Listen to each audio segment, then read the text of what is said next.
Boa noite a todos. Quero, em primeiro lugar, agradecer a presença de cada um, que nessa noite de tantos eventos aí na medicina nuclear, acabou escolhendo e está aqui para prestigiar esse nosso evento. Como vocês sabem, né, e já foi divulgado, a ideia de hoje à noite é, nesse webinar, falar um pouco sobre a investigação da doença arterial coronariana e do tromboembolismo pulmonar, agora em 2020. E o professor Tinoco vai trazer então essa aula para a gente, falando sobre o aprendizado e os impactos da pandemia de Covid.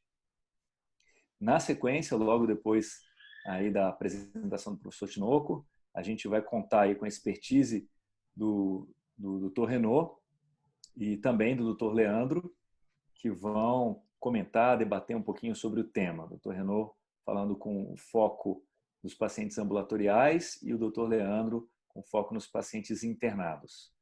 Tá? Então, brevemente, eu sei que os nossos palestrantes dispensam a apresentação, mas como vocês sabem, o Dr. Tinoco é cardiologista e médico nuclear, é também editor-em-chief do International Journal of Cardiovascular Sciences e coordenador do projeto de pós-graduação, professor da Universidade Federal Fluminense.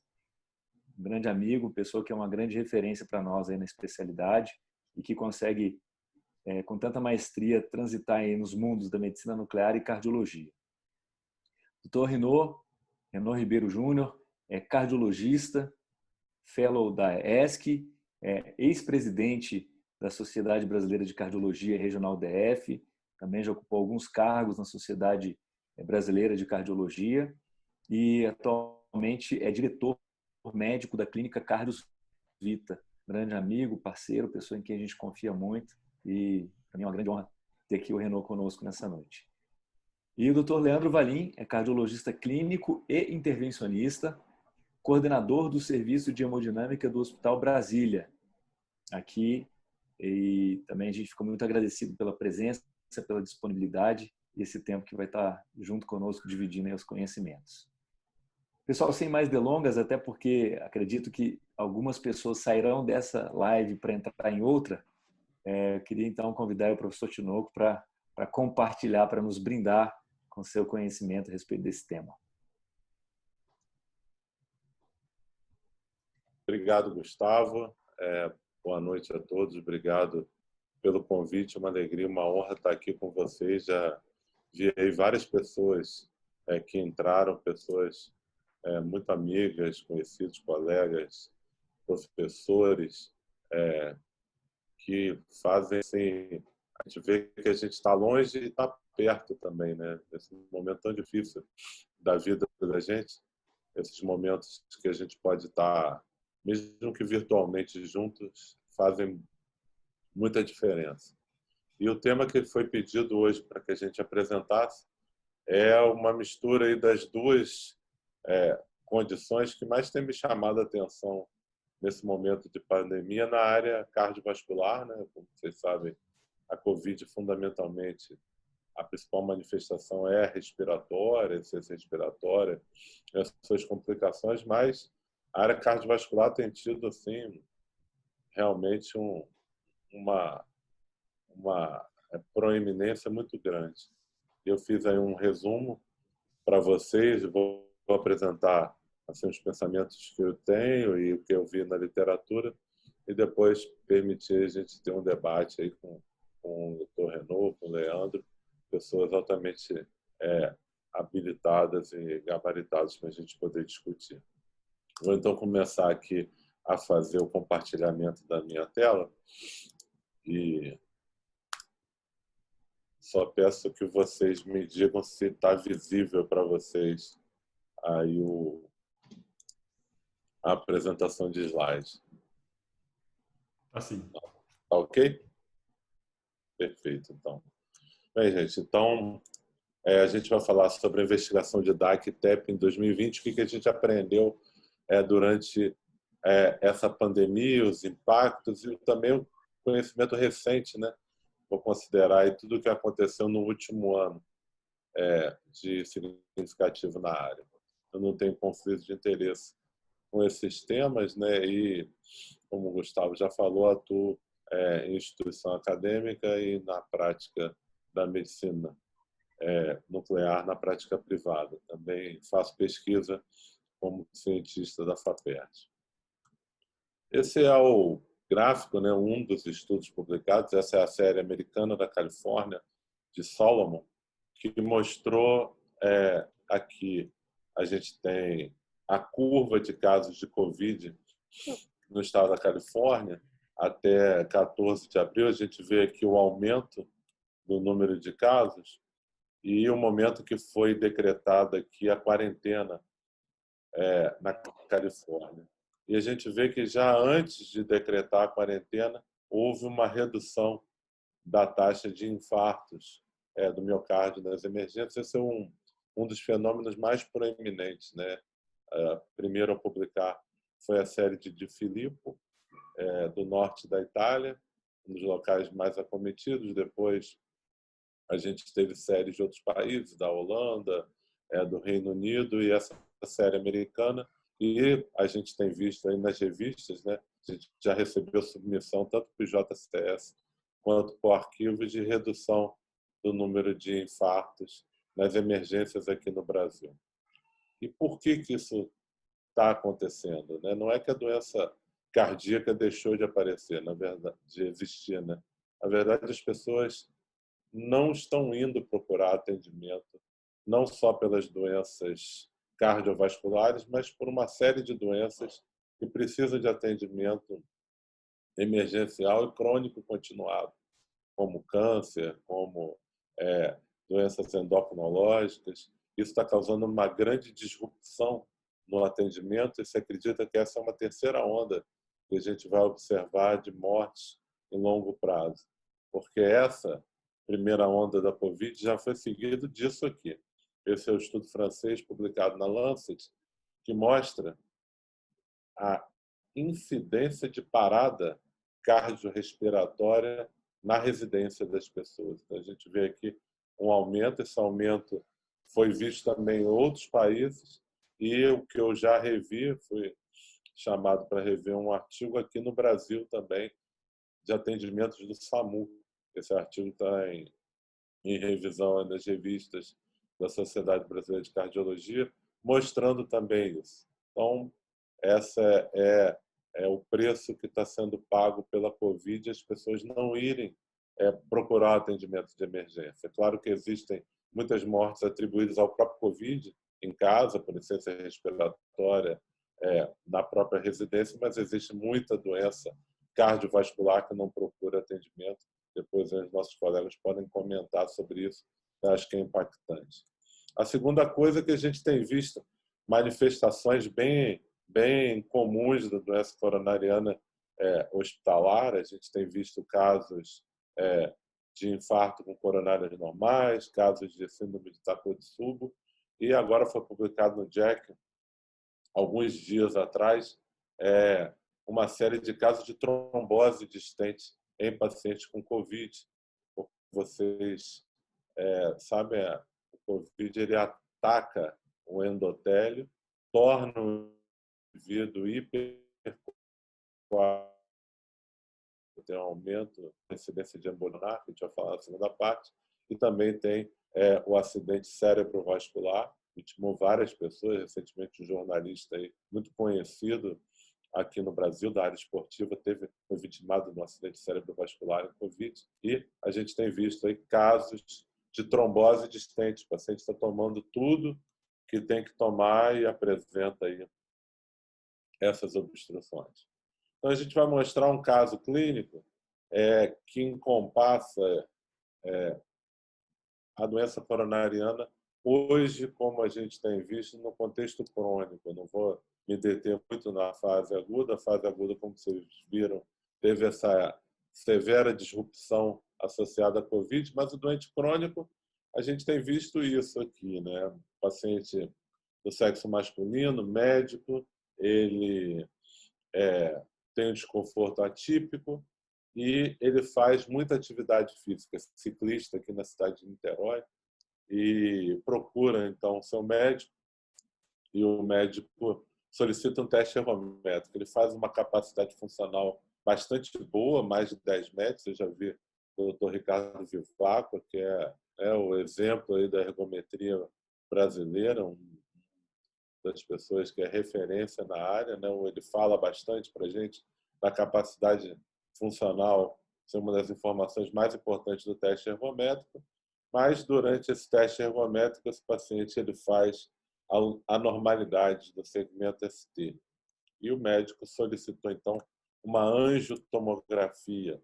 Essa angiotomografia mostrou algumas alterações chamadas de lesões de caráter intermediário. E para avaliação dessas lesões, foi solicitada uma cintilografia. Então, a gente vê aqui a angiotomografia com uma lesão intermediária aqui no terço médio da descendente anterior, bastante clara aqui nessa imagem da angio-TC, mostrando uma lesão de 70% na descendente anterior. E aqui a gente vê o teste ergométrico desse paciente. Durante a cintilografia, ele alcança quase 12 metros, ele sobe a frequência cardíaca até a máxima, uma curva tensional normal, recuperação da frequência cardíaca normal, assintomático. Então, tem tudo para ser um caso de bom prognóstico. Mas a gente, quando vê o teste ergométrico, algumas coisas chamam a atenção. Um infra de ST de 5 milímetros do tipo descendente, mostrando uma significativa área de isquemia, confirmada aqui pela cintilografia. Se observa um defeito de perfusão reversível no terreno da artéria descendente anterior. A gente vê aqui um mapa polar mostrando o defeito de perfusão na parede anteroseptal e que normaliza na imagem de repouso. Esse paciente tem, então, a sua área de isquemia quantificada em 4% do ventrículo esquerdo, com a fração de ejeção preservada tanto pós-estresse em repouso. Como é que a gente hoje, então, em 2020, consegue integrar tudo isso? Essa clínica do paciente, em que ele faz atividade física, em que ele tem pouca sintomatologia, mas tem um sintoma atípico, um teste ergométrico bastante alterado, uma angio-TC com lesões intermediárias e uma imagem de perfusão mostrando uma isquemia de pequena monta. Como que é integrado isso tudo hoje dentro da prática clínica? Uma das coisas que a gente tem feito no Hospital Procardíaco é integrar isso de uma forma única numa sessão semanal. A gente fez recentemente um webinar sobre isso. A gente chama de laudo integrado. Tá? Junta em volta de uma mesa o médico nuclear, o radiologista, o cardiologista e formula esse laudo integrado. Então, a gente vê aqui a angio-TC de coronárias, a gente vê a cintilografia miocárdica e a gente vê o teste ergométrico.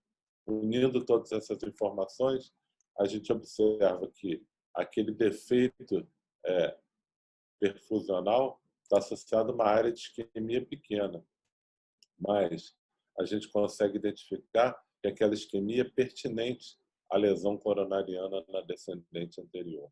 Uma das coisas que hoje a gente vai discutir daqui a pouco no estudo isquímico é o tratamento da isquemia per si, por tratamento farmacológico optimizado ou a adição da angioplastia. No caso desse paciente, uma das coisas que a gente fez, e a gente vai discutir depois no estudo isquímico da qualidade de vida, é o impacto na qualidade de vida de um paciente que está sintomático.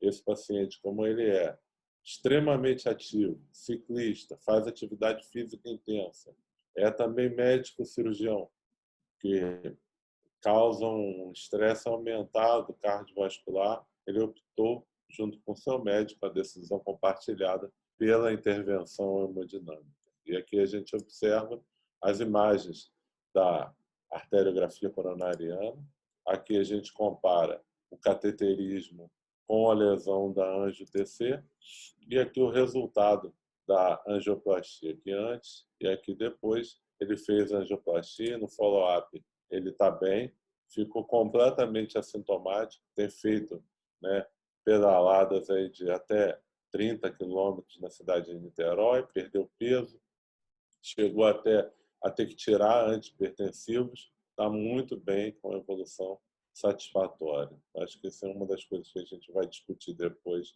na parte do debate.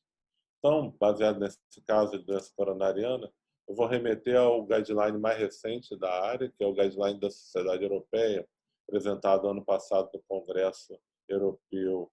E a gente tem algumas coisas bastante interessantes que se tornaram classe 1 nesse guideline.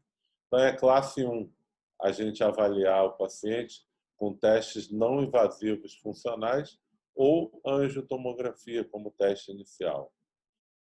É classe 1 fazer testes não invasivos iniciais baseados na probabilidade de doença, nas características do paciente, no expertise local e na disponibilidade desse uso dessas ferramentas, né?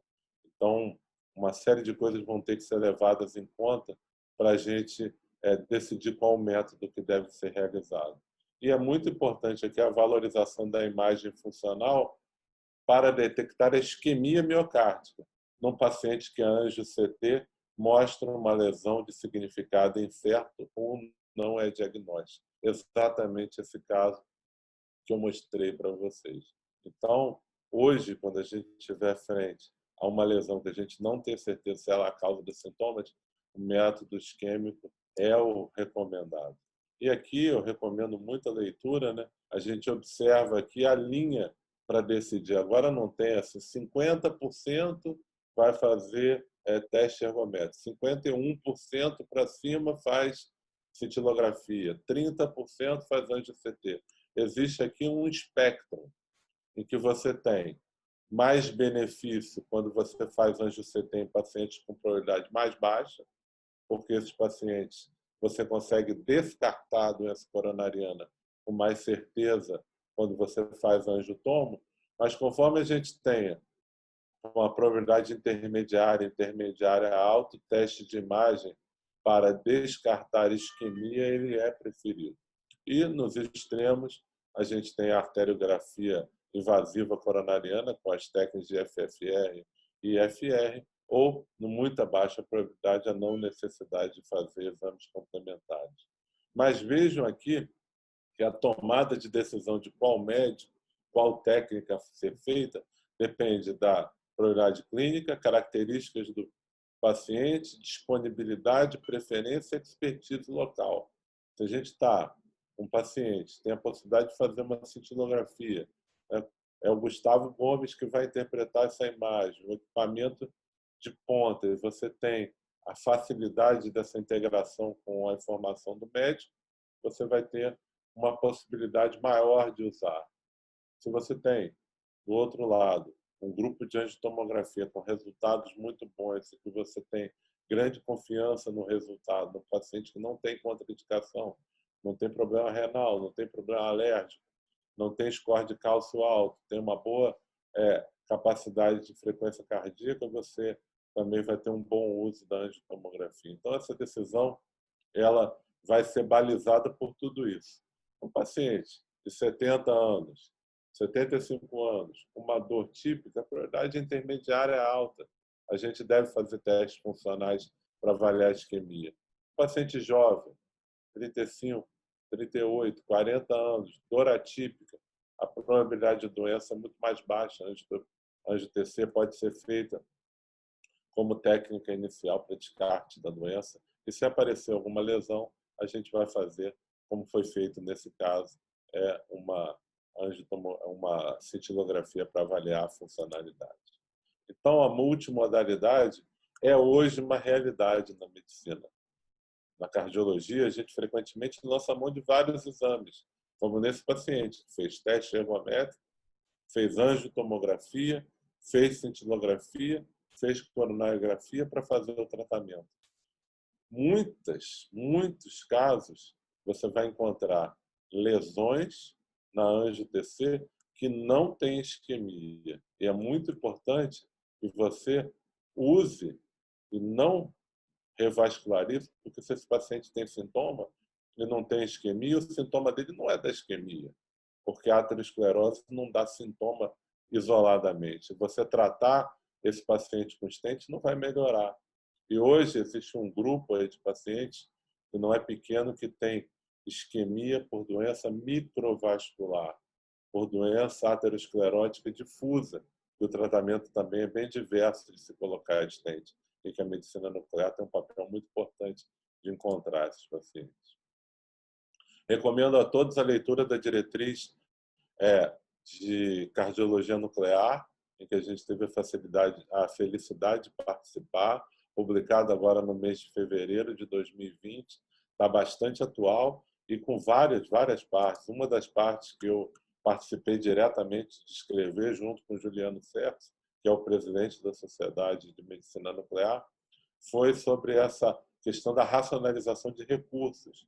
Qual é o impacto da cintilografia? Vários estudos feitos, inclusive aqui no Brasil, mostram que a cintilografia reduz os custos do cuidado médico, porque evita o desperdício com cateterismos e revascularizações necessárias. O trabalho de doutorado do Juliano Cerce exatamente foi isso. Ele comparou a cidade de São Paulo com a cidade de Curitiba e mostrou aqui o custo dos procedimentos cardiovasculares no SUS. Vejam aqui a enormidade, 87% do custo vem de revascularização.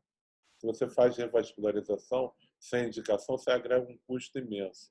E o que ele encontrou? A maioria dos pacientes revascularizados no SUS não faz nenhuma técnica funcional. É feito basicamente a partir de coronariografia e se colocar stent ou ponte safena, mostrando que a maior parte do custo do SUS pode estar sendo feito de modo não racional.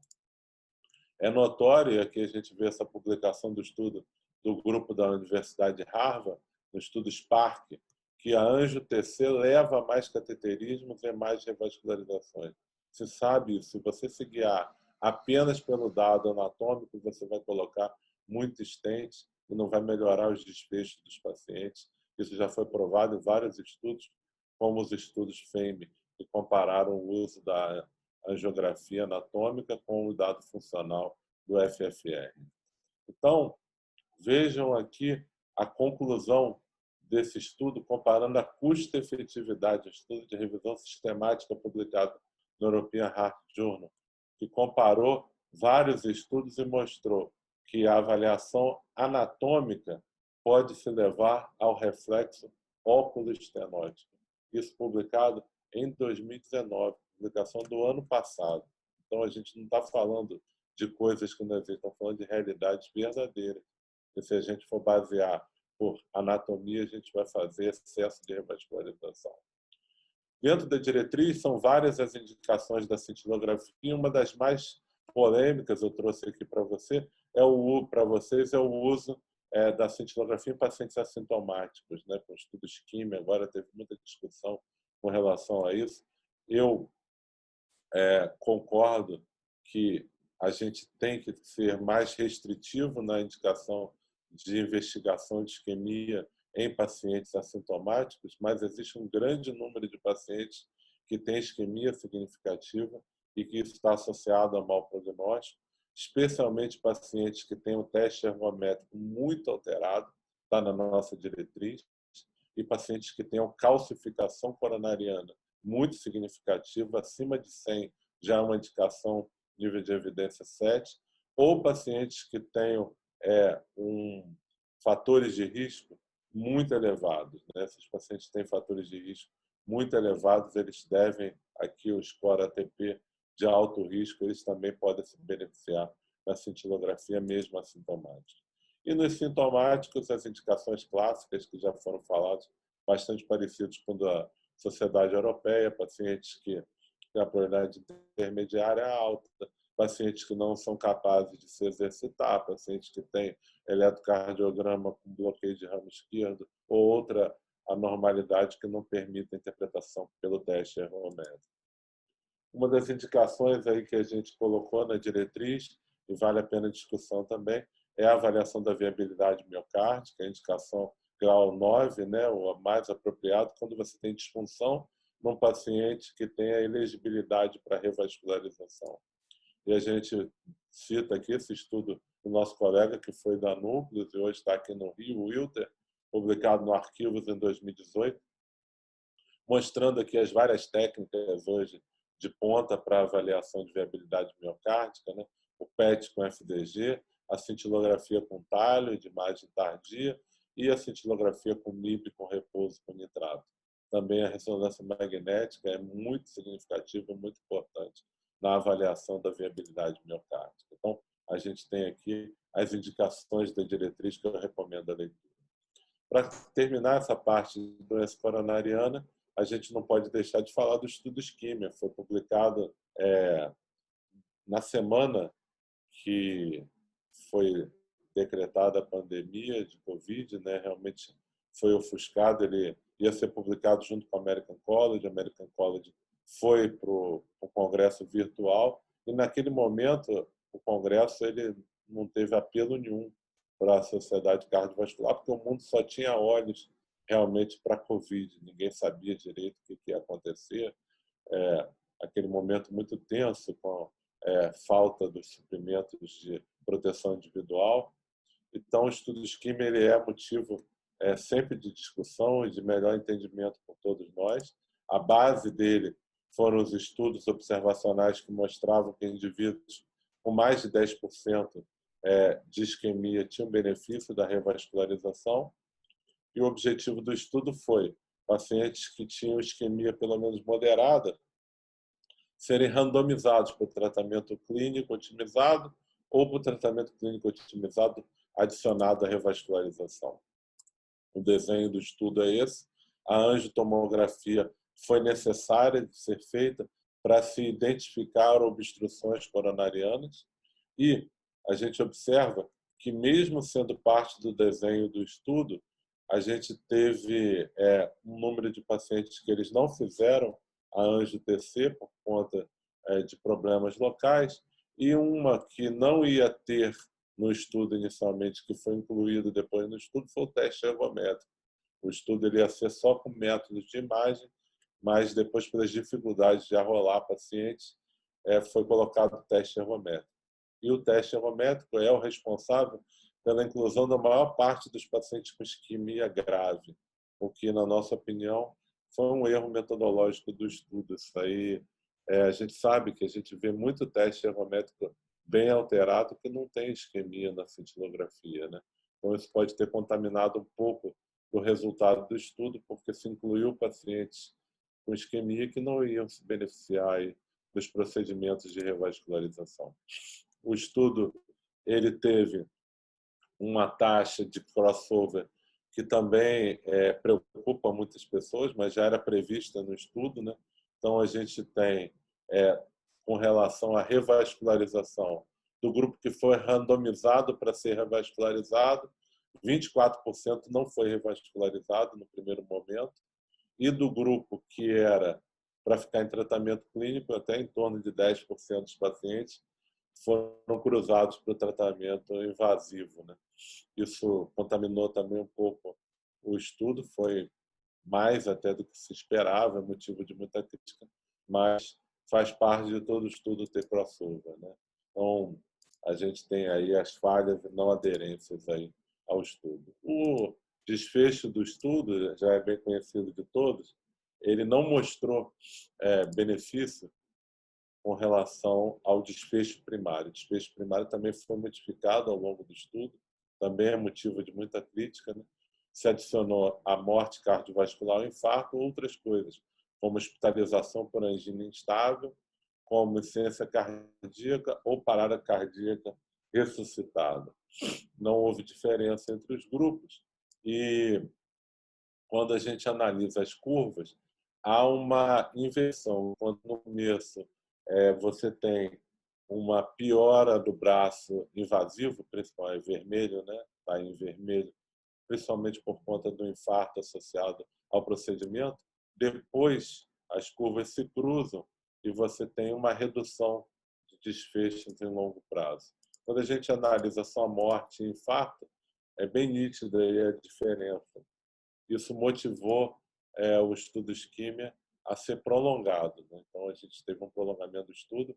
No Hospital Procardíaco, a gente é um dos centros aqui do Brasil que participou, foi o investigador principal lá do Procardíaco.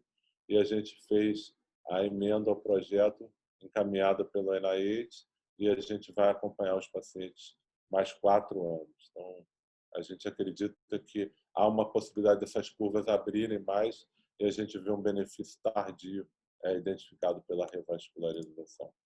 Então, os resultados aí do estudo isquímia não mostraram no segmento de 3 anos um benefício no desfecho primário e secundário da revascularização. Mas uma grande coisa que mostrou benefício da revascularização foi a que a gente vê, né, a redução da angina, com a melhora da qualidade de vida. Então, a gente vê com 3 meses, com 12 meses e com 3 anos, uma grande melhora, favorecendo a curva bem fechada, bem longe da unidade, num paciente típico do estudo isquímia, são pacientes que têm isquemia de mais de 10%. Num paciente que tem isquemia, tem angina ou uma vez por dia ou uma vez por semana, a gente vê benefício também. E pacientes que têm isquemia uma vez ao mês, ele tem angina uma vez ao mês, também tiveram um benefício nítido. Então, o tratamento invasivo melhora a qualidade de vida do paciente de modo indubitável. E esses pacientes eles foram selecionados com método funcional. Há isquemia a ser tratada e esses pacientes tiveram benefício clínico.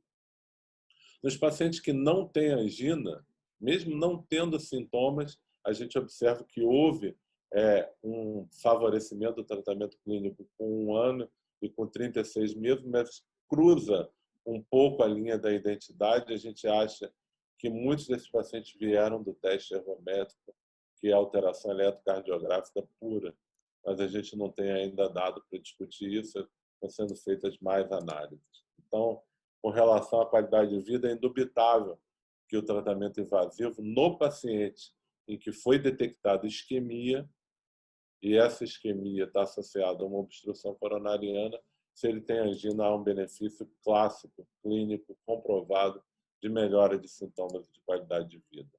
Então, se recomenda a tomada de decisão compartilhada com o paciente para se decidir sobre a intervenção, que foi o caso que a gente mostrou para o paciente inicial. Para terminar, eu vou falar um pouco da embolia pulmonar. A embolia pulmonar ela tomou uma monta muito grande agora com a Covid, porque a gente passou a ver muito caso de embolia pulmonar, passamos a fazer muita cintilografia. E aqui eu mostro um caso rápido do Hospital Procardíaco, paciente admitido, 88 anos, com dispneia, interna no hospital. Ela já estava em casa em uso de oxigênio, né, porque fazia um home care com oxigênio suplementar e começou a desaturar. Ela vai para o hospital, o eletrocardiograma tem um bloqueio de ramo, 3º grau, bloqueio de ramo esquerdo. A gente não consegue ver nenhuma alteração de sobrecarga de VD. Ela é alérgica a iodo e ela tem a indicação clássica para fazer a cintilografia de perfusão pulmonar. Então, a cintilografia de perfusão e ventilação pulmonar deve ser feita no paciente que tem suspeita de embolia pulmonar. Se for muito jovem, a gente vai dizer porque com raio-x de tórax normal ele tem benefício da cintilografia pulmonar, ou se ele tem alergia a iodo, ou se ele tem escórias aumentadas, disfunção renal, ou se é grávida. O benefício da cintilografia pulmonar é inequívoco hoje na literatura. Então, essa paciente ela faz um ecocardiograma. Esse ecocardiograma não encontra disfunção de VD, nem no Doppler você tem trombose venosa profunda. Essa paciente ela faz um dedímero de 6.000 Renault. E aí a suspeita é grande, né? A paciente que interna, ela faz uma tomografia computadorizada. Aqui eu vou mostrar rapidamente na tomografia. Existem imagens aqui no pulmão. Essas imagens aqui, o radiologista ele não consegue definir se é por Covid ou se é por embolia pulmonar. E também se encontra uma ectasia do tronco da artéria pulmonar. O radiologista coloca que não há característica de Covid, mas ele não consegue também descartar. E aí o paciente se recusa a fazer a pesquisa de Covid. Isso acontece ainda. Muitos pacientes tem medo, não quer que dê o diagnóstico, ficam preocupados. E, em muitos casos, você tem lugares ainda do país que tem muita dificuldade para fazer o próprio diagnóstico da Covid. Então, hoje, todo paciente, enquanto você não tem o exame descartando, você tem que tratar como. E você tem alas separadas nos hospitais, né, onde você trata esses pacientes de modo segregado, como Covid. Já foi colocada numa área onde estavam os pacientes com Covid e foi feita a investigação. E a cintilografia pulmonar, está aí a imagem, o Gustavo, que é médico nuclear, já deve estar vendo aqui claramente o defeito triangular no pulmão. Esse defeito ele está bem nítido aqui, com a base voltada para a pleura, com o ápice voltado para o hilo pulmonar. E não é um defeito, não, são vários defeitos. A gente vê aqui no outro pulmão também um defeito triangular. E essa é uma imagem típica aí de embolia pulmonar. Todas essas áreas, na tomografia computadorizada, não tinha alteração, mostrando que são áreas mismatch. Então, vários são os estudos aqui na Circulation, na Radiology, houve um aumento assim brutal de embolia pulmonar. Nunca vi tanta embolia pulmonar quanto a gente tem visto agora nesses tempos de Covid. E há que se pense nessa condição, né? Então, os achados clássicos aí do PISA-PED é esse formato aí triangular, com ápice para o hilo e a base voltada para o chamado defeito em cunha. Vou também discutir o guideline europeu, que no mesmo congresso que a gente teve lá em Paris, foi apresentado um novo guideline de embolia pulmonar. E esse guideline, ele acabou sendo, na minha opinião, infeliz, porque ele tirou a cintilografia aqui do algoritmo de investigação, deixou só a anjo-CT. E não dá para fazer anjo-CT em todo mundo. Isso é uma loucura.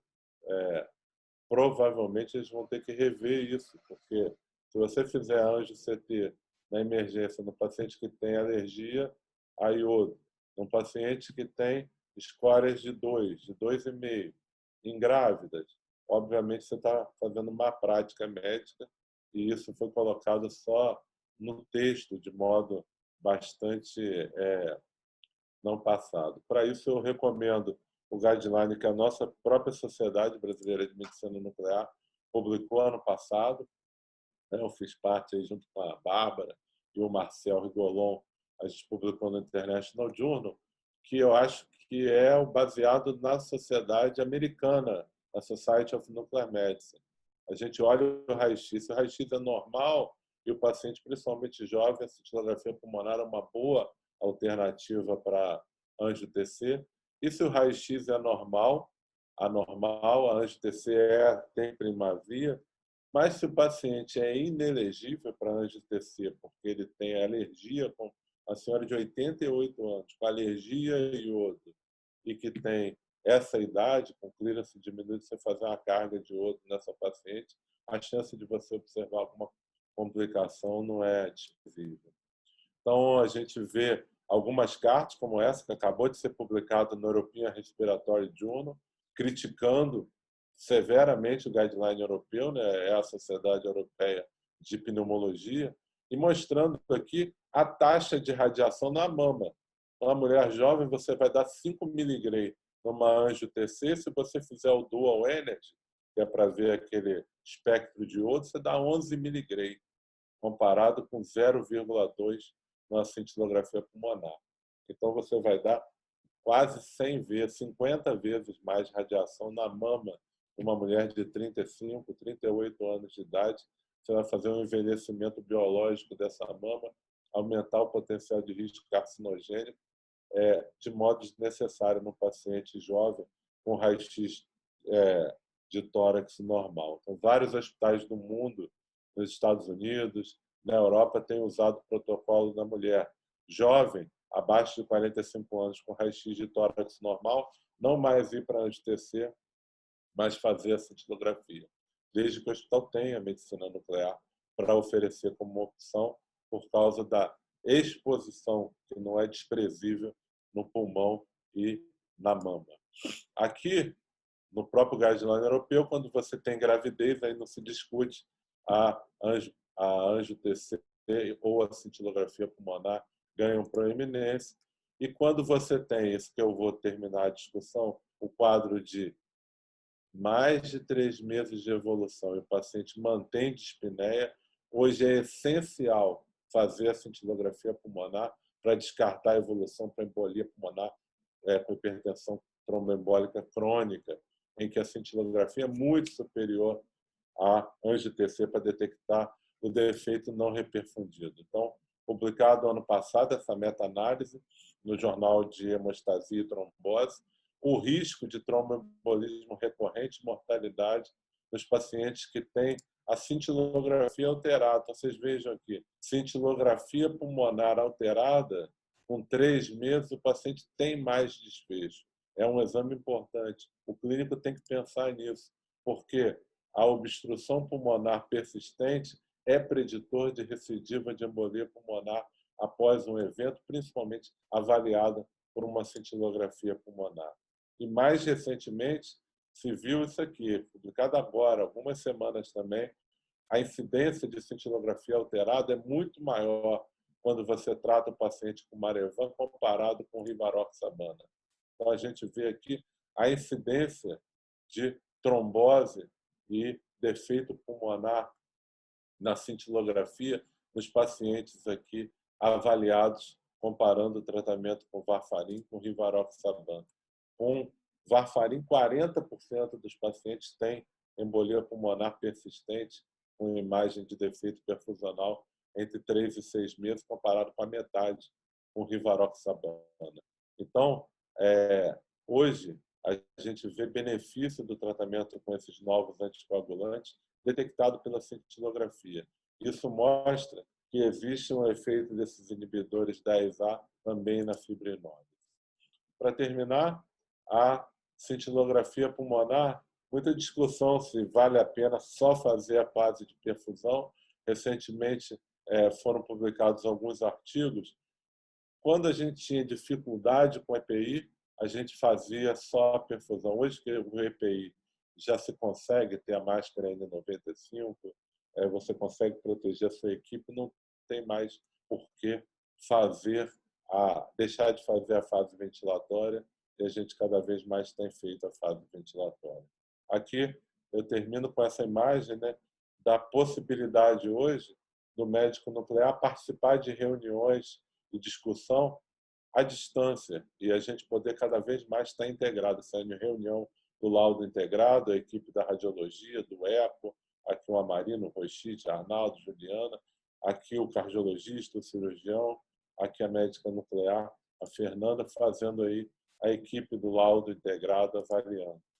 Medicina nuclear hoje, para finalizar, ela não está mais só na perfusão pulmonar nem na perfusão miocárdica. Ela avalia um espectro de coisas. Endocardite, sarcoidose, amiloidose, Takotsubo.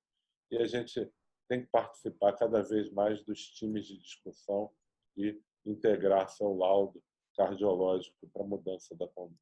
Termino com essa frase, que a perfeição é a inimiga do progresso. Então, hoje a gente não está num ambiente perfeito, né? A gente não consegue mais fazer nossos rounds, nossas salas de aula com todo mundo junto, presencialmente, mas dentro desse ambiente difícil e complexo, a gente pode evoluir bastante, e eu acho que esse é um momento de crescimento para todos nós e que a gente tem que aproveitar, dentro dessa dificuldade, a oportunidade de criar um futuro melhor.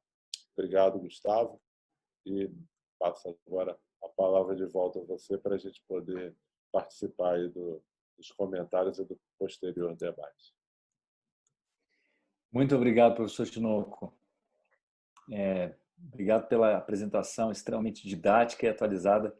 Estou pensando aqui, acho que a primeira aula sua de doença arterial coronariana que eu vi, eu era residente lá em Belo Horizonte. Então, é interessante que durante 2 décadas eu tenho assistido você falar sobre DAC, e cada aula que você dá, você consegue realmente mostrar que está na fronteira, sempre trazendo conhecimentos novos e nos deixando aí realmente mais preparados para enfrentar essa condição no nosso dia a dia. Parabéns. Parabéns também pela aula, pela apresentação sobre embolia pulmonar. E é interessante como você consegue conciliar os conhecimentos, né, das duas áreas que você tem de atuação. Eu acho que isso comunica, isso conecta e traz um benefício direto aí para os pacientes. E o alvo da nossa atuação, a gente existe enquanto médico nuclear para responder as perguntas, né, dos colegas que demandam os nossos exames ou que encaminham esses pacientes para alguma terapia. Então, falando nos colegas que demandam esses exames de forma mais direta, eu queria passar a bola agora na sequência primeiro para o Renaud, que vai fazer os comentários sobre DAC e TEP aqui nesse momento que estamos vivendo, com foco no paciente ambulatorial. E já na sequência, o Leandro Valim, colega do Hospital Brasília, vai fazer os comentários sobre os pacientes internados. Renaud, a bola está contigo, showtime. Bom, estão me escutando bem? Porque eu tive que mudar de computador aqui durante a apresentação do Cláudio. Estão me escutando bem? Bom, primeiro eu vou ter que gastar um pouquinho do tempo agradecendo o convite da Núcleos, em especial o nome do Gustavo, sempre lembrando toda a equipe da Núcleos aí que nos atende muito bem quando exigimos o trabalho deles, né? E parabenizar logo ao Cláudio, lógico, né, ao Cláudio pela apresentação, sempre brilhante. É uma pena a gente não poder estar sempre vendo o Cláudio falar, né? Dá vontade de a gente escutar aulas deles diárias, né? Porque, com certeza, a gente sempre tem alguma coisa para a gente enxergar. E aula, eu sempre gosto de pontuar que a aula é aquela que no dia seguinte eu consigo mudar, às vezes, a rotina, a conduta de algum paciente meu. Toda vez que eu vejo o Cláudio falar, eu fico imaginando o que eu vou fazer amanhã já na conduta com meus pacientes. Agradecer também ao Leandro a oportunidade e a todos os colegas que estão aqui participando desse evento que a Núcleos nos proporcionou. Assim. Bom, em relação aos pacientes ambulatoriais, eu gostaria de dizer que o momento que a gente vem vivendo é um momento muito interessante, que é um momento que tem nos forçado realmente e nos feito aprender sobre esse processo de deshospitalização dos pacientes. Não é? Porque existiu no início, claramente, vamos dizer assim, um horror dos pacientes a procurarem as emergências, face isso aos dados que o Cláudio mostrou, daquele número de pacientes que não estavam procurando as emergências e acabando tendo morte súbita em casa, seja por infarto, seja por embolia pulmonar. Então, o manuseio desses pacientes, para nós que atendemos os pacientes em nível ambulatorial, ele se tornou realmente um desafio. Porque os pacientes, às vezes, estão ligando na clínica, forçando, às vezes, consultas ditas como emergenciais, consideradas emergenciais, até diante da clínica que ele vem falando, e, às vezes, até subestimando, ou, às vezes, também escondendo algum sintoma para não ir ao hospital. E quando a gente se depara com uma situação, faz um eletro, você vê uma isquemia, você vê um quadro clínico que, muitas vezes, sugere que esse paciente ou está com uma insuficiência cardíaca, ou pode estar com uma doença coronária, ou porque também não uma embolia pulmonar. Eu fico me perguntando para onde a gente está indo nesse momento. E eu acho que a pandemia veio contribuir muito para que, especialmente na medicina, a gente pudesse começar a ter um discurso único. Eu não vejo nenhuma especialidade hoje que não esteja estudando sobre o Covid. A cardio, a pneu, a endócrino, a dermato, a reumato, a medicina nuclear, a oncologia, estão todos estudando. Então, sobre a fisiopatologia, as consequências do Covid. Eu acho que isso talvez venha para fazer para que a gente possa...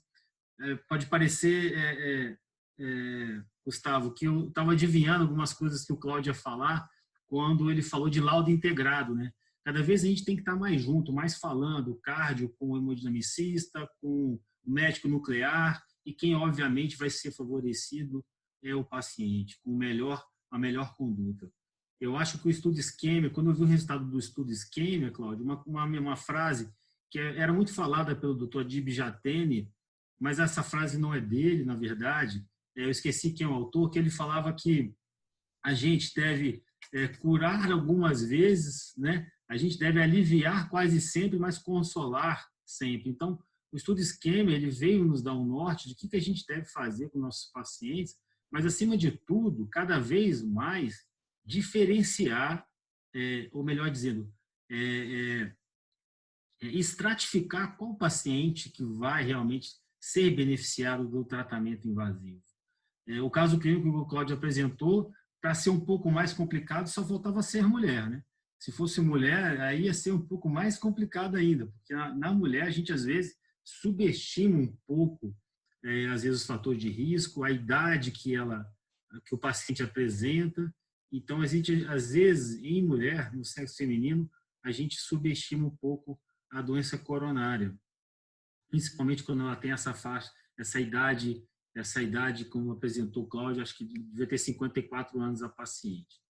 Pois bem, o que a gente tem visto muito a nível ambulatorial, nesse momento do Covid, eu tenho atendido muitos pacientes que têm, primeiro, exacerbado o seu quadro de ansiedade, com isso, descontrolado o nível de pressão arterial e apresentaram quadros, às vezes, anginosos não obstrutivos, vamos dizer assim, por conta de uma demanda maior de uma crise hipertensiva, ou às vezes por uma falha no tratamento, ou às vezes porque faltaram a consulta médica por conta da pandemia, e assim o tratamento foi descontinuado. Esse paciente, tanto pelo quadro de ansiedade, como também pela descontinuidade do tratamento, estão fazendo crises hipertensivas e assim por diante. O fato é também que na situação de embolia pulmonar, a questão de alguns pacientes estarem procurando a emergência, às vezes, com um quadro gripal, e nessa estratificação que o paciente é submetido no início do atendimento, onde colhe-se lá o dedímero desse paciente, o dedímero vem alto, às vezes alguns pacientes, pela imagem também, às vezes ser pobre no início, a gente fica na dúvida, como o Cláudio mesmo mostrou, se esse paciente está evoluindo com uma embolia pulmonar, se ele tiver fator de risco para isso, ou se realmente é uma elevação do dedímero por conta do próprio COVID, que está ali causando um transtorno de coagulação e esse paciente está evoluindo com embolia pulmonar. O fato é que a gente está aprendendo a manusear cada vez mais precocemente esses pacientes, anticoagulando esses pacientes mais precocemente. Eu, na minha prática, eu tenho anticoagulado realmente esses pacientes mais precocemente. Eu não estou esperando tanto tempo para esse paciente desenvolver um quadro respiratório pior, um desconforto respiratório pior. Eu já começo a anticoagular esses pacientes mais precocemente. Então, em doença coronária, o que eu tenho percebido é que esses pacientes em ambulatório, eles estão piorando por conta ou de descontrole de pressão arterial, ou porque também estão deixando de tomar medicamentos, como no caso das estatinas, fazendo com que exista uma piora do controle metabólico desses pacientes, uma piora do processo inflamatório desses pacientes, aumentando o PCR, e às vezes o paciente ele tem uma superposição, às vezes, da infecção do COVID, causando esse transtorno que a gente vê que o vírus faz. A verdade é que os pacientes que já são cardiopatas ou aqueles que têm fator de risco alto, quando infectados por COVID, existe sim uma aceleração da piora do quadro clínico do paciente. O que a gente vê, eu tenho visto, é pacientes meus pacientes, no caso, que eu acabei perdendo, que eram pacientes que tinham, em especial, dislipidemia, eram coronariopatas, eram diabéticos, eram pacientes que eu fiz uma retrospectiva da PCR dele, pacientes que estavam sempre com a PCR frequentemente mais elevada. Bom, inicialmente é isso que eu gostaria de falar. Não sei se o Gustavo quer fazer alguma pergunta, o Cláudio também. Eu sei que eu tinha 10 minutos para falar, já estou com 8h15 aqui, estou querendo respeitar meu tempo, mas eu acho que o que tem me chamado a atenção é essa habilidade, vamos dizer, que a gente está tendo que desenvolver para tratar esses pacientes por conta desse processo que eu acho que é um processo natural, que vai acontecer de deshospitalização, e eu acho fantástico esse trabalho que o Procardio fez já tinha comentado com o Gustavo mais cedo, foi coincidência, viu, Gustavo? Desse laudo integrado. Eu acho fantástico isso, a visão de vários colegas com um objetivo só, que é de tratar melhor o paciente. Obrigado, Renaud. Queria só fazer um comentário. Assim, a gente tem notado exatamente isso que você falou. Muitos pacientes estão parando de tomar remédio, estão deixando de fazer uso parando antihipertensivo, parando remédio de colesterol. Eu tenho visto isso, inclusive até na minha família. E aí eles falam assim, eu ligo para o consultório do cardiologista e ele não voltou ainda. Então, eu acho que a telemedicina, eu não sei como é que está aí em Brasília a situação, mas aqui eu vou dizer, no Rio, tem um percentual, assim, acho que uns 30%, 40% dos cardiologistas não voltaram a fazer consultório ainda. Eles ainda estão em atividade de telemedicina, quanto mais presencial. E os pacientes ficaram um pouco perdidos com isso. Não sei se vocês aí tiveram essa parada, se estão fazendo telemedicina, se já retomaram, né? Tem cidades aqui no Brasil que está uma situação muito difícil. Ontem o Dario falou que Campinas, a situação está bem complicada agora, com restrição mesmo para as pessoas saírem de casa, prédio comercial fechado. Como é que está a situação aí? Aqui eu posso te falar em relação à telemedicina. Eu tenho feito consultas por telemedicina, presencial praticamente desde que começou a pandemia. Só fiquei uma semana, quase 10 dias sem trabalhar e não parei de atender em momento algum, não só na clínica, em pacientes, às vezes, em domicílio também. Mas o que me chama atenção, às vezes, é que apesar de alguns pacientes idosos, né, que o fato de ver um médico, mesmo que seja por vídeo, é extremamente positivo, não é? A consulta por telemedicina, o assunto não é esse, mas é uma consulta diferente. Uma consulta que às vezes parece que não rende tanto quanto a presencial. Porque o toque, né, o olhar, o exame físico, para a maioria dos pacientes, e principalmente aqueles pacientes mais idosos e que têm maior risco cardiovascular, é praticamente mandatório que você entre em contato com esses pacientes. Então, fica um pouco antagônico, porque quem justamente está precisando fazer uma consulta por teleconsulta, é mais realmente quem precisaria estar diante da gente, né? Então, eu tenho feito com alguns idosos que realmente a família pede para não ir no consultório, mas é o que eu estou falando de consulta híbrida, né? Tem paciente que eu vejo, né? Eu vejo que está respirando mal, que realmente a pressão está alta quando eu verifico, eu insisto para ele ao consultório porque eu preciso fazer ajuste, preciso fazer eletro, e por que não encaminhar ele para algum outro exame, não é? Então, o risco também existe se você não for, o paciente não for você. Algumas consultas de retorno têm sido bem úteis em relação a isso, né? O paciente vem com você e aí, na volta, eu falo, não, vamos fazer por teleconsulta, porque eu posso ver o eco dele, a senti-lo, a bioquímica dele, e aí eu oriento o senhor. Entendeu? Renaud, eu queria agradecer aí a sua contribuição. A gente sabe do seu compromisso, né, do seu comprometimento com os seus pacientes. Essa é uma característica sua que te marca. E é muito interessante ver o quanto que você tem se demandado e tem buscado conhecimento para atender da melhor forma esses pacientes. Então, eu quero te agradecer. Acredito que, na sequência, a gente vai passar agora para o Leandro, né? Na sequência, acho que a gente vai receber algumas perguntas e eu quero também aí te ouvir um pouco mais, saber alguns detalhes aí da sua atuação. Leandro, acho que o professor Tinoco fez essa pergunta, né? O Renaud respondeu sobre a prática dele e queria saber já da sua visão, como é que está essa questão do percentual aí de colegas que estão fazendo as teleconsultas ou atendendo presencialmente. E, por gentileza, se puder dar sequência, então, nos seus comentários sobre o paciente com DAC e TEP internado, vai nos ajudar muito aqui. Gustavo, obrigado. Parabenizo aí a Núcleos pelo evento, de altíssima qualidade. Obrigado em nome do Gustavo, a Janaína, enfim, representando toda a equipe Núcleos. Parabenizar o professor Cláudio Tinoco pela espetacular apresentação.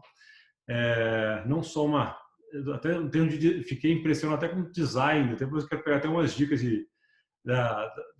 do design da apresentação dele, além do conteúdo, como o doutor Renaud falou, absolutamente atualizado, realmente capaz de mudar nossa atitude, nossa prática médica já no dia seguinte. É sempre um prazer ouvir falar. Prazer também estar aqui com o doutor Renaud, que é um parceiro importante aqui em Brasília. Como você falou, Gustavo, ele tem uma proximidade, um cuidado muito especial com os pacientes dele. A gente percebe isso no ambiente hospitalar, os pacientes dele quando precisam ser internados, mas ele é muito presente, muito ativo. Então, realmente é um prazer e é uma responsabilidade, dificulta aqui um pouquinho a falar depois dessas duas personalidades. Mas vamos lá. Em relação à sua pergunta inicialmente da telemedicina, eu tive eu tive recentemente numa disciplina do doutorado, uma aula sobre telemedicina, uma disciplina sobre telemedicina. O professor Shaw, que é uma das maiores autoridades de telemedicina no país, e realmente esse foi um divisor de águas para mim. Eu já estava fazendo uma telemedicina já de maneira mais incipiente, mas eu vi o potencial da telemedicina é uma coisa absurda. Logicamente, em certos momentos, logicamente não substitui o toque, aquela proximidade que realmente faz uma diferença grande, mas é um recurso absolutamente importante, muito, assim, realmente é uma mudança de mindset, e assim, não tem como fugir. Uma das, no meio dessa tragédia toda da Covid, uma das grandes questões positivas que surgiram foi essa questão da telemedicina, que tem sim, mais focado na pergunta, tem sim utilizado na prática, e tem também não só de consultas, também vale muito a pena, como eu bem disse, sobre você conseguir ter o contato com o paciente e, quando necessário, inclusive faz parte da prática da telemedicina, quando necessário, você indicar para uma avaliação sua pessoalmente, enfim, prepara todo um horário especial para pacientes de mais alto risco, principalmente, mas todos os cuidados, mas também para a questão do RAS Team. A gente institucionalmente tem feito de rotina cada vez mais. É uma coisa que tem muito a ver com, na verdade, o laudo integrado que o professor Tinoco falou é nada mais do que uma metodologia muito interessante, institucionalizada, que vai, vai ao encontro da questão do racismo, que é uma coisa fundamental. Então, eu como além de cardiologista clínico, eu tenho até um professor na época da residência, já vai mais de 10 anos, a residência de hemodinâmica no INCOR São Paulo, ele falava assim, o hemodinamicista, vocês não podem ser hemodinamicistas por limitação. Antes eu era cardiologista clínico, agora eu sou hemodinamicista só. Não, você está somando algo a mais e realmente a gente, para exercer uma cardiologia intervencionista de qualidade, a gente obrigatoriamente temos que continuar sendo cardiologistas clínicos, para a gente ter um contato próximo com o cardiologista clínico que tem acompanhado os pacientes ambulatorialmente, para saber em que momento tratar, para levar em consideração o isquímia e outros estudos nessa mesma linha, aí, como o Tinoco de maneira tão elegante apresentou. Ele até falou do FAME, enfim, e tem outros mais estudos usando o FFR na avaliação de doença coronária. A gente usa na rotina de uma proporção bastante interessante, quanto mais a gente usa o método FFR, mais a gente vê a importância que ele tem, uma correlação muito boa com a cintilografia, enfim, são métodos complementares, vem naquela mesmo sentido do laudo integrado, mas o FFR, a gente tendo cardiologista de peso como o Renault, por exemplo, a gente discute, pacientes que vêm com lesões intermediárias, tem pacientes com lesão de 70%, 80% que eventualmente não precisam ser tratados com intervenção, enfim. Então, acaba sendo um método muito custo-efetivo, já tem vários estudos provando isso aí, mas mais importante do que um método especificamente é a junção de todos eles nesse modelo de laudo integrado, de RAS Team, podendo contar com uma equipe de peso como é a de vocês em relação à medicina nuclear, que estão sempre muito abertos, Gustavo, Janaíne e outros mais, muito abertos à discussão.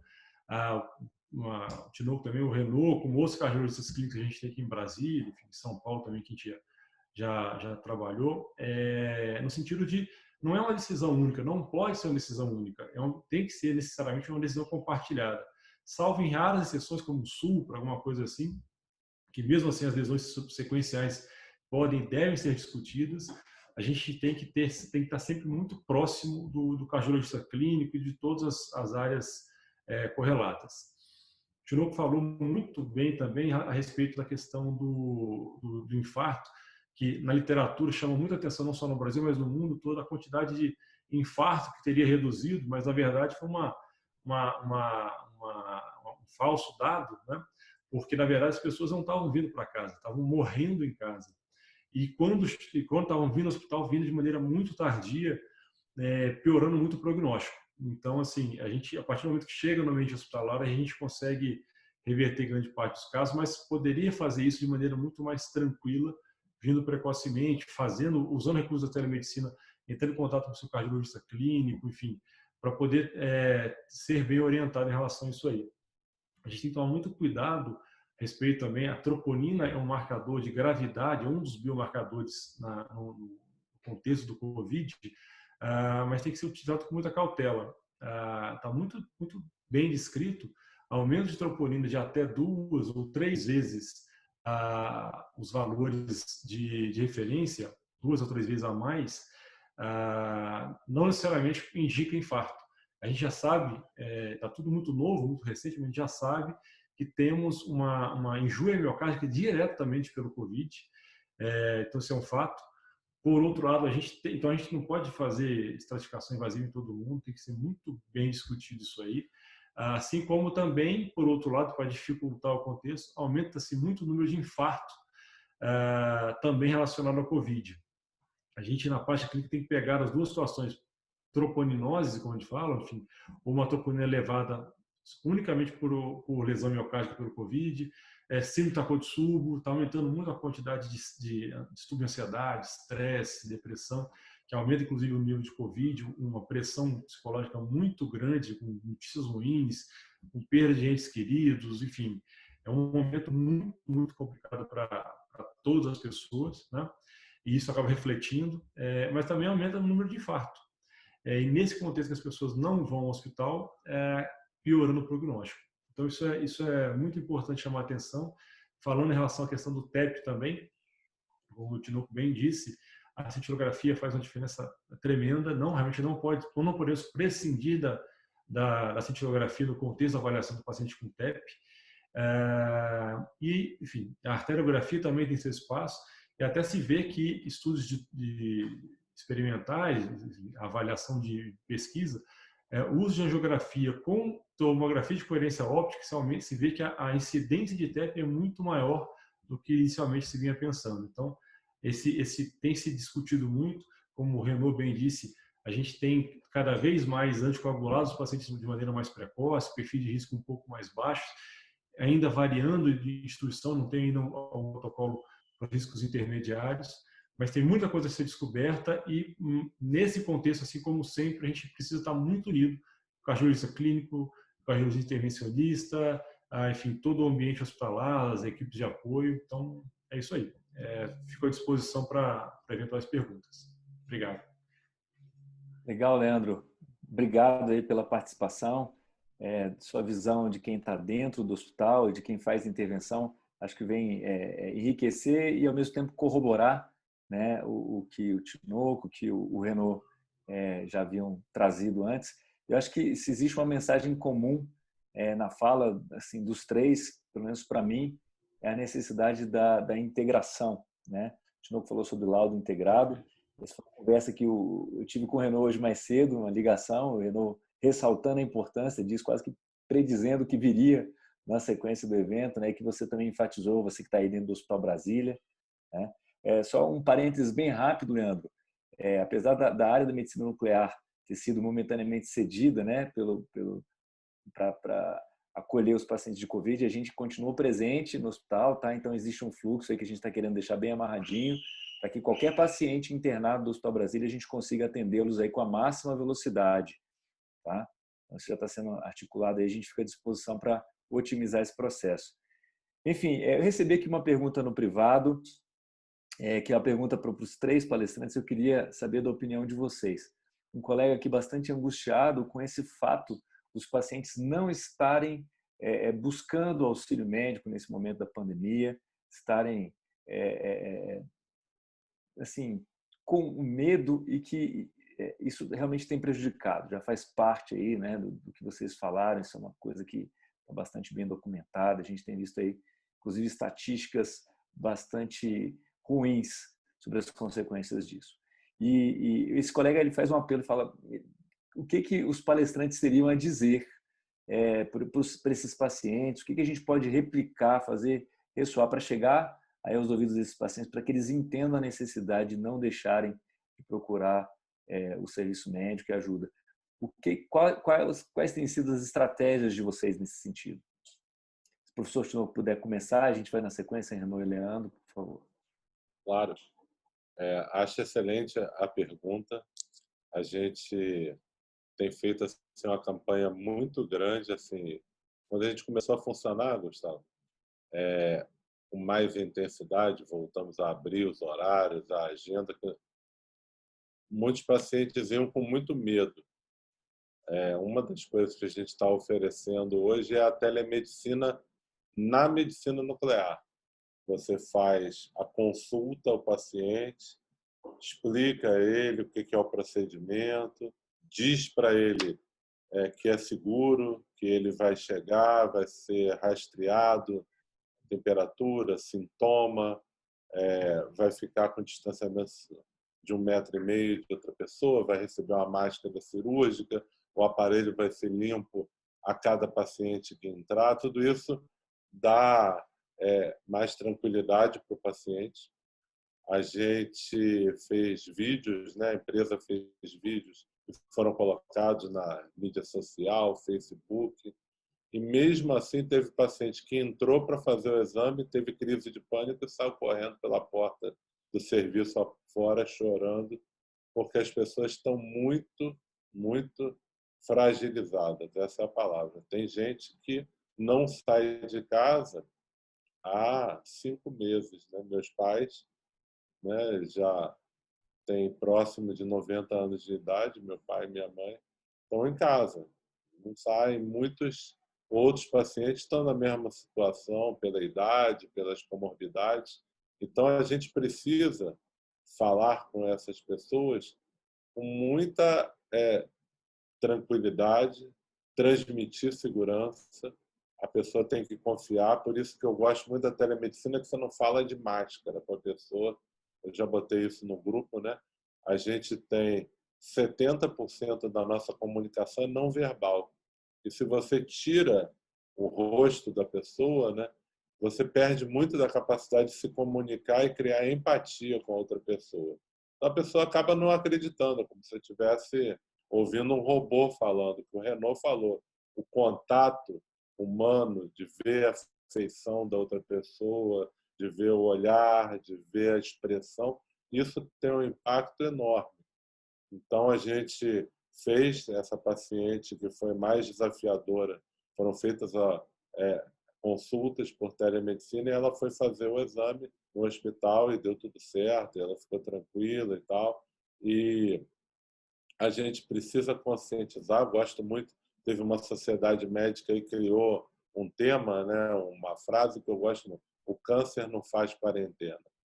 Então, hoje, a doença cardíaca não faz quarentena, o diabetes, nada disso faz quarentena. Continua graçando e causando uma verdadeira tragédia. Eu tenho visto coisas que a gente não via mais. Por exemplo, infarto com supra, não sei o que os colegas têm essa percepção, a gente quase não via mais. E lá no Hospital Procardíaco passamos a ver, numa semana, 4, 5, 6 casos de infarto com supra, coisa que você não tinha antes, quase mais. Por quê? Isso que o Renaud falou, as pessoas estão parando de tomar remédio, as pessoas estão tendo sintoma e não estão indo para o hospital, então chega ao ponto de ocluir uma artéria coronariana e todos aqueles sintomas prodrômicos que apareciam antes e que motivavam ele procurar o hospital ou procurar o seu cardiologista acabam culminando, quando não, em uma parada cardíaca na residência. Então, Gustavo, a principal frase que eu acho que tem que ter, porque os protocolos hoje já são bem claros. O que a gente tem que fazer para dar segurança para as pessoas? Hoje, se a gente segue esses protocolos de segurança, é completamente seguro fazer um procedimento de cintilografia, de tomografia, de ressonância, de cirurgia cardíaca, de angioplastia, dentro de uma instituição hospitalar. Agora, a instituição tem que ter protocolo escrito, a instituição tem que ter acesso à EPI, a instituição tem que treinar as pessoas, a instituição tem que saber se comunicar. Então, é um pouco desafiador, mas você consegue implementar. Algumas instituições públicas, a gente ainda está vendo assim, a situação precisa melhorar, né? Não estão ainda com toda essa comunicação azeitada. A gente acha que isso tem que evoluir rápido, porque a demanda do SUS é imensa. E aqui no Rio de Janeiro, hoje, teve a notícia que o Rio Imagem fechou. Não sei se vocês conhecem isso, mas o Rio Imagem é o instituto do Estado que centraliza os exames de tomografia, de ressonância, de ultrassom, de eco, de mamografia de todo o estado do Rio. Então, você imagina o impacto que isso vai ter no diagnóstico de várias doenças para as pessoas que estão no Sistema Único de Saúde. É tudo muito doloroso e difícil. Então, a pessoa que tem um plano de saúde, que tem condição de atendimento, que tem acesso a uma instituição que está com seus protocolos estabelecidos, a gente tem que deixar claro, o câncer, a doença cardiovascular, a doença cerebrovascular, nada disso faz quarentena. E a gente tem que buscar tratamento, senão a gente vai ver aí a segunda, terceira onda não Covid sendo avassaladoras. Obrigado, professor. E aí, Renaud? Sem querer ser repetitivo em relação ao que o Cláudio falou, eu me lembro quando eu dava plantão na emergência e às vezes chegava um paciente às vezes dava plantão 24 de dezembro e a gente tinha que internar esse paciente com uma suspeita de uma angina instável, de alguma insuficiência coronariana, e o paciente tinha que ficar internado. E o paciente, obviamente, por razões de festas natalinas ou de final de ano, não quer internar. E eu falava para ele que, bom, o seu corpo, né, ele não sabe que hoje é Natal, ou não sabe que é feriado, não sabe que é carnaval. E era sempre um desafio a gente convencer as pessoas, às vezes, de tratar nesses períodos. Então, assim, como o Claudio falou, o seu corpo não sabe que está em quarentena, a doença coronariana não sabe que está acontecendo o Covid, ou sabe porque ela piora com o Covid. Mas o que tem me chamado a atenção em relação a isso, e eu tenho firmado ainda mais a ideia de que medicina a gente faz com um determinado tripé, esse tripé com 2 pontos, né? De atendimento, diagnóstico e tratamento e acompanhamento. Então, eu tenho recebido muitas ligações onde o paciente me liga e fala assim, Renaud, estou com Covid, o que eu tomo? Opa, peraí, vamos atender, vamos ver o que você está sentindo, vamos ver a confirmação diagnóstica, vamos tratar com o que for realmente necessário para você e vamos acompanhar você.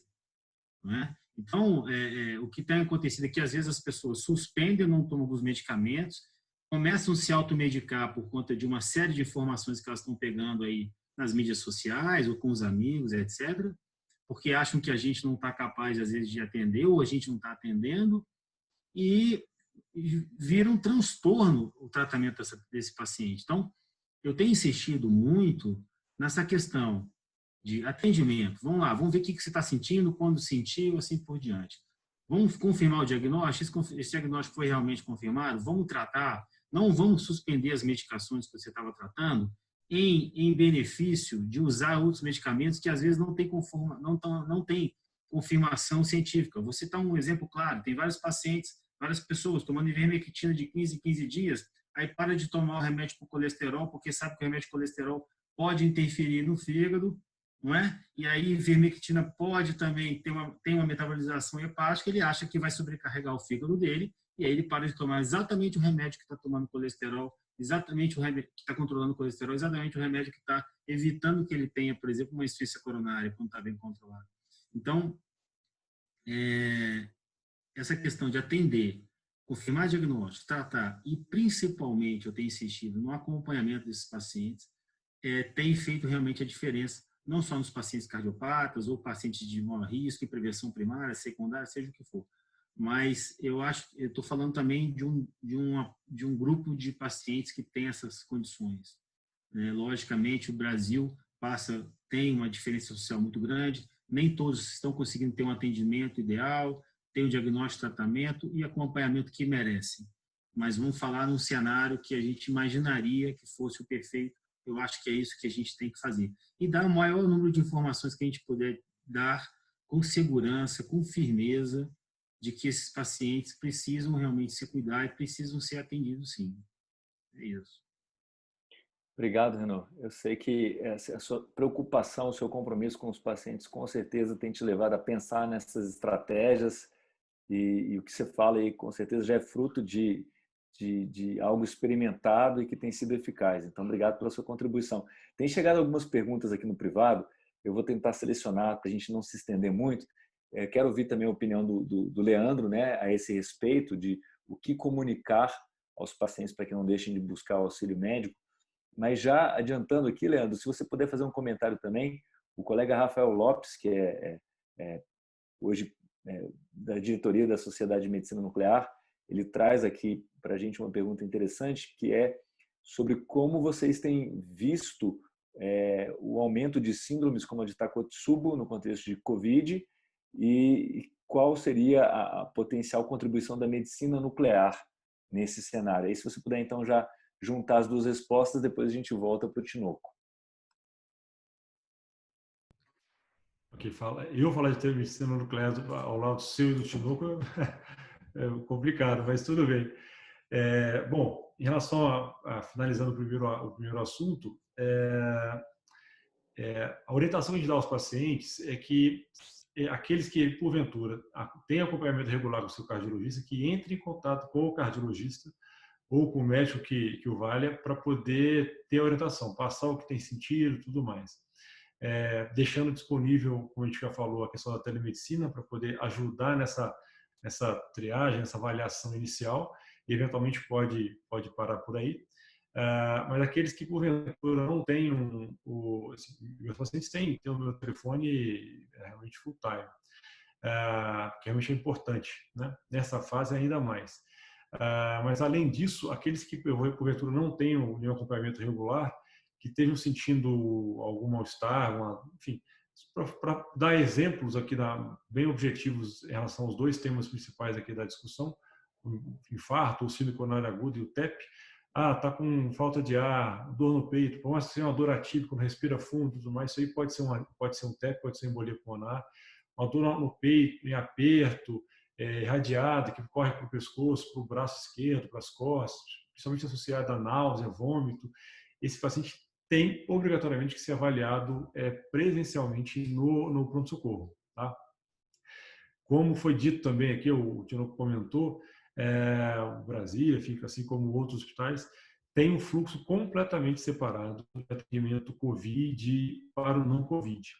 Então, se tem buscado e tido sucesso nisso aí, uma separação bastante importante desses dois fluxos. Infelizmente, a questão da Núcleos, naquele momento ali, por causa dessa mudança de fluxo, teve que mudar a logística da Núcleos temporariamente, mas num bem maior, que é realmente um fluxo bem separado mesmo entre as duas unidades. Unidade de internação, o pronto-socorro para o COVID e não COVID são pronto-socorros diferentes, unidade de internação são diferentes, unidade de terapia intensiva são diferentes também. A respeito do Takotsubo, é interessante vocês comentarem, agradeço ao colega a pergunta, depois eu certamente quero que o Tinoco complemente com muito mais propriedade, mas do ponto de vista clínico que eu vou me ater, curiosamente, já nos últimos anos, a gente tem visto um aumento muito significativo de síndrome de Takotsubo. Realmente chama muita atenção, a tal ponto que a Sociedade Brasileira de Cardiologia organizou um registro nacional de Takotsubo, então, do qual a gente faz parte. Então, assim, pacientes que estão internados com quadro de Takotsubo, para quem não conhece, enfim, Takotsubo é uma síndrome do coração partido. É uma síndrome na qual, por um estresse agudo, mais importante, então a liberação de substâncias catecolaminéricas, enfim, substâncias no sangue, e acabam fazendo um quadro clínico, um sintoma, a pessoa se sente exatamente igual a um infarto, a mesma característica, eventualmente, pode ter alteração típica de uma maneira, um segmento grave de infarto, tipo mais grave, chamado infarto com supra. Você vai lá, faz o cateterismo e não tem lesão coronariana absolutamente nenhuma, mas por outro lado você tem uma característica típica, uma parte do ventrículo tem uma disfunção aguda. Tem uma parte da ponta do ventrículo mais frequentemente, mas tem outros segmentos que pode dar mais. E neste momento do COVID, por relação direta do COVID, ou eventualmente também, porventura, associado ao momento de mais estresse, mais quase depressão, distúrbio de ansiedade, que está diretamente relacionado ao Takotsubo, a gente realmente além de já ver um aumento recente nos últimos anos, nesse momento está um aumento ainda maior. Legal, Leandro. Muito bom ouvir essas informações clínicas. A gente vai ouvir, então, o professor Tinoco e o Renaud também falarem sobre essa questão do Takotsubo e potencial auxílio da medicina nuclear nesse diagnóstico. Mas, de antemão, já dado o adiantado do nosso tempo aqui, a nossa proposta de ser objetivo, eu queria agradecer muito a presença aí dos participantes e registrar aí e agradecer o apoio da SBC local. Eu tenho visto aqui vários colegas da SBC que ainda estão presentes, outros que já passaram na nossa live. Também a Sociedade Brasileira de Medicina Nuclear que nos apoiou, alguns colegas aí da Medicina Nuclear Nacional que estiveram conosco, assim como colegas do Núcleos, os colegas lojistas aqui de Brasília. A gente fica muito agradecido aí, se sente prestigiado com a presença de vocês. Então, já para a gente encerrar, vamos ouvir os comentários do professor Tinoco e do Renaud. E se vocês já puderem, além desse comentário, já deixarem aí uma mensagem final, eu agradeço também. Professor obrigado, Gustavo. Eu também queria fazer um agradecimento aqui, várias pessoas que estão aqui com a gente, que são pessoas muito queridas para mim. Vou dar um abraço especial aí para o seu pai, né, doutor Enio, para o doutor César, doutor Ricardo Vivacqua, para a Janaína aí do Núcleos também, o Rodrigo, a Sara, o Gerson, pessoas assim que são realmente especiais. Vi que a professora Leia participou também, o Emerson. Então, bastante bacana esse evento que a gente fez. Queria responder a pergunta do Takotsubo e também um comentário que o Fábio mandou aqui para mim com relação à cintilografia pulmonar, que no começo a gente não estava fazendo a parte inalatória e a própria sociedade fez uma recomendação para que não fosse feita e hoje eu acho que a gente já pode até rever essa recomendação. Saíram recentemente alguns estudos mostrando que agora com os EPIs, com os protocolos de segurança, você consegue fazer a fase inalatória e ganha muito em segurança. Então, aproximadamente umas 3, 4 semanas a gente passou de novo a fazer, né? Claro que você faz a perfusão. Se a perfusão for totalmente normal, não precisa fazer a inalação, mas tendo defeitos é importante. A relação do Takotsubo realmente assim teve uma explosão de casos. Tem série que o Takotsubo respondia por 1% dos casos de síndrome coronariana aguda e agora durante a Covid já tem série com 5% sendo publicado. Então, ontem mesmo eu estava no Hospital Vitória e me apresentaram um caso. O paciente ele teve supra, dor no peito, eletro com CAT, o CAT normal, eletro com supra e troponina de 6.000, mas sem disfunção do VN. Então, ficou aquela dúvida, é um Takotsubo, não é Takotsubo, o que aconteceu? Aumentou demais a troponina, né? E a medicina nuclear ela pode acrescentar nisso. O paciente, ele obviamente foi fazer a ressonância ajuda e a medicina nuclear com MBG também pode ajudar, já que o eco não conseguiu fechar um tipo de alteração cardiográfica típica. Acho que a gente ainda vai aprender muito nos próximos meses. Eu fiquei bastante impressionado com o trabalho que foi publicado no começo, foi sexta-feira passada no JAMA, mostrando de 100 pacientes que tiveram Covid e foram atendidos no hospital na Alemanha, 78% dos pacientes tinham alteração na ressonância magnética, indicando sinais de miocardite, e 5% tinham sinais de fibrose. Estou mostrando, Renaud, que a gente talvez tenha um futuro de muita gente com sequela cardiovascular da Covid. A gente está aqui no Rio de Janeiro organizando agora um protocolo de pesquisa para avaliar essas alterações. Vamos ver se a gente consegue também propor para o grupo da Núcleos participar, a gente fazer um estudo multicêntrico aí para analisar. Eu vou encerrar aqui minha participação já mandando um abraço para todos vocês. dizer que foi muito bacana participar. Espero estar presente em outros eventos no futuro. Pode contar comigo. É sempre uma alegria estar com vocês e espero que a gente possa, em breve, passar essa página, né? Virar desse assunto da Covid e ter uma vacina, um tratamento eficaz e poder caminhar para um momento mais tranquilo para todos nós. Obrigado.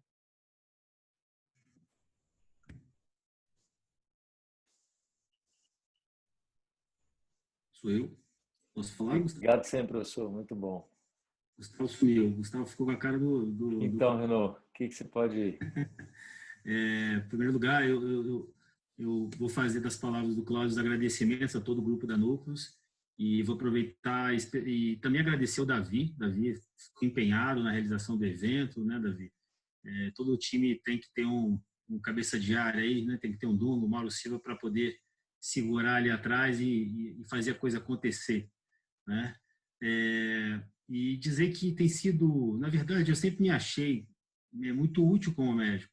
A profissão médica, eu acho que é uma das poucas que faz com que a gente realmente tenha a grande oportunidade de ajudar as pessoas, né? E eu acho que nunca foi tão evidente a possibilidade de a gente estar ajudando o próximo através da nossa profissão, estudando um pouco mais essa doença cruel que é a Covid-19. Eu acho que a gente está tendo grande oportunidade de visitar várias áreas da medicina, não só a infectologia, mas a cardiologia, a pneumologia, todas as áreas que estão integradas cada vez mais. Eu acho que é isso que esse problema grave veio trazer para a gente, que a gente possa estudar cada vez mais a nossa medicina, que a gente possa valorizar cada vez mais tudo aquilo que a gente estudou na faculdade, que a gente vem estudando. Eu estou achando um momento belíssimo do nosso momento médico, porque a gente está realmente crescendo. Eu tenho certeza que a gente vai sair cada vez melhor depois desse período, mais bem preparados, mais bem informados. E eu acho, como o Cláudio falou, que lamentavelmente a gente vai ter um grande número de pacientes sequelados. Esse estudo, eu até recebi ontem, esse estudo que mostrou essa análise através de ressonância de pacientes que tiveram comprometimento de intermediário a grave, já intermediário, já mostraram um comprometimento importante, né, esse tropismo que tem pelo cardiomiócito do vírus. Então, eu quero agradecer mais uma vez e dizer que foi uma honra estar aqui com vocês. Me sinto muito honrado, agradeço demais o convite do Gustavo e de todo o grupo da Núcleos. Um grande abraço ao Leandro, ao Cláudio e a todos que estão aqui com a gente nessa noite. Muito obrigado. Obrigado mais uma vez. Então, eu queria agradecer as contribuições, participações preciosas, a super aula de atualização do Dr. Tinoco, os comentários sempre sábios e ponderados do Renaud, a contribuição valiosa do Leandro também, e o prestígio aí da presença de todos. Realmente agradecer aí pelo sucesso da participação. A gente chegou a ter mais de 50 participantes, que mostra aí o prestígio dos palestrantes, né? Recebi muitas perguntas aqui que a gente não tem tempo para compartilhar, mas mais uma vez isso mostra aí que realmente o tema é bastante interessante e vocês conduziram de maneira fantástica. E aí eu me comprometi aqui com alguns participantes de enviar pessoalmente ou até, se vocês me permitirem, passar o contato para que eles acessem vocês diretamente. Mas nos encontramos aí numa reunião futura, se Deus quiser, numa próxima live aqui com um tema interessante em cardiologia. Obrigado mais uma vez. Um abraço, boa noite.